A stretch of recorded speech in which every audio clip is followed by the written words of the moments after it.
बातों को नहीं करें। निश्चित तौर पर आज के समय की बात हम करना चाहेंगे कि पिछले समय में सब लोगों ने संघर्ष किया, ये बिल्कुल तय है, और संघर्ष का ही परिणाम है कि आज इतनी ज्यादा जागरूकता गुर्जर समाज को आ गई है कि अपने हक और अधिकार को लेना जान गए हैं हम लोग। निश्चित तौर पर आज ये समाज गंगा को दोबारा जाजम बिछाने की जरूरत क्यों पड़ी है?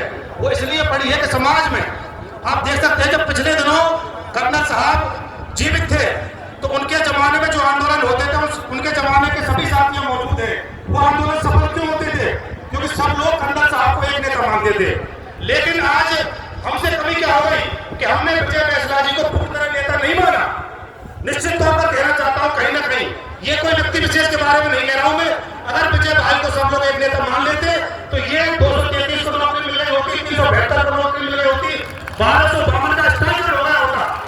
निश्चित तौर पर सही कहने की बात है, क्योंकि हम आपस में एक दूसरे की टांग खिंचाई करते हैं।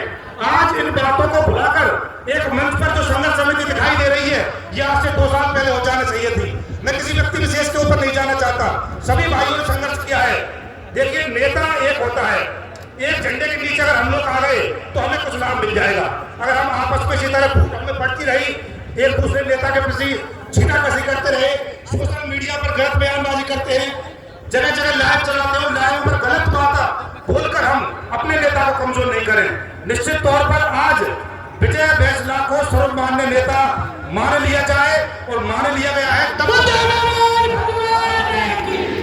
मैं पहले भी एक बात कह चुका हूं, जब कर्नल साहब एमपी का चुनाव लड़े थे तो निश्चित तौर पर आज अगर वो एमपी होते तो ये आरक्षण केंद्र की नवी अनुसूची में बहुत पहले लग गया होता। चाहे सरकारों ने धोखे से हराया, चाहे किसी ने धोखे से हराया, भाई विजय सिंह बैसला राजस्थान की सबसे बड़ी पंचायत पहुंच गए होते तो ये सारे मुद्दे निश्चित तौर पर पहले ही हल हो जाते।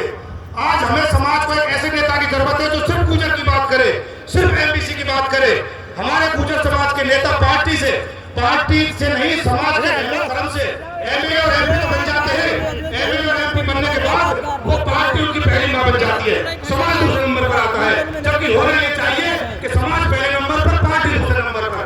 और समाज के नेताओं से सीख लेनी चाहिए। हम धन्यवाद देना चाहेंगे यहाँ के विधायक हेतु बनारस जी और अन्य समाज के जो एमपी और एमएलए हैं जिन्होंने गुर्जर आरक्षण की नवी अनुसूची में डलवाने के लिए चिट्ठी लिखी थी, जिसमें करोड़ी मीणा जी है, मुरारीलाल मीणा जी हैं, अन्य समाज के एमपी एमएलए। निश्चित तौर पर धन्यवाद देना चाहिए कि जो अन्य समाज के लोग हैं, और ये भी उनका फर्ज है जो गुर्जर समाज उनकी कॉन्स्टिट्यूंसी में रहता है, जो एमपी एमएलए जहां गुर्जर समाज के वोटों से बनकर आते हैं, एमबीसी समाज के वोटों से बनकर आते हैं, वो लोकसभा में एमबीसी की बात करें, राजस्थान की पंचायत में विधानसभा में एमबीसी की बात करें। निश्चित तौर पर आज 1252, 372, 233 और शहीद रूपनाम नारायण जी के परिजनों को नौकरों पर नियुक्ति नहीं मिली। सबसे बड़ी विडंबना है। धन्य है वीर भूमि को, जब कर्नल बैसला सहित किसी भी गुर्जर नेता ने आवाज दी है, ये तुरंत जाजम बिछा देते हैं।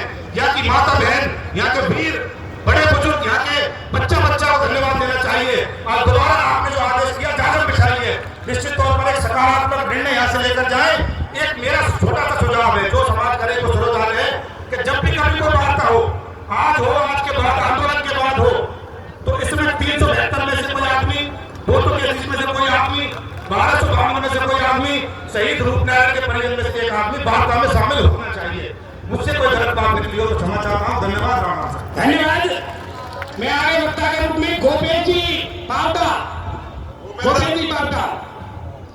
और नरेश जी तैयार है, कप्तान जी बेड़ा तैयार है, संजय जी चेची जो राजस्थान विद्यालय के अध्यक्ष हैं वो ऊपर मंच पर बता रहे हैं। सबसे पहले भगवान भीमनाथ को नमन करते हुए नमन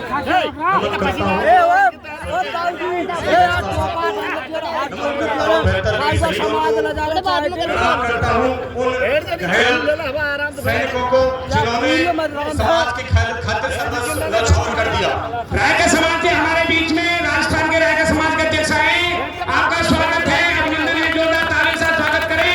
सम्मानिए, आप ऊपर मंच पर पहुंचे। एमबीसी वर्ग के आए हुए सभी नेतागणों का इस मंच पर हार्दिक स्वागत और अभिनंदन है।